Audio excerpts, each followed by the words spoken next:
এখন আমি রয়েছি সাগরদিঘি পুলিশ তদন্ত কেন্দ্রের সামনে। আপনারা দেখছেন আমার পেছনে সাগরদিঘি পুলিশ তদন্ত কেন্দ্রের মূল ফটক। পেছনে কিন্তু বিশাল কমপ্লেক্স, 1 2 3 4 চারতলা পুলিশ কমপ্লেক্স।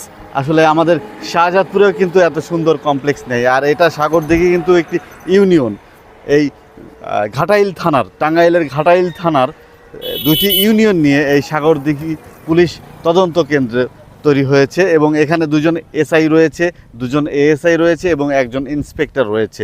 আপনাদের একটু ভেতরে ভালো করে দেখাই পুলিশ তদন্ত কেন্দ্রের এই কমপ্লেক্সটি।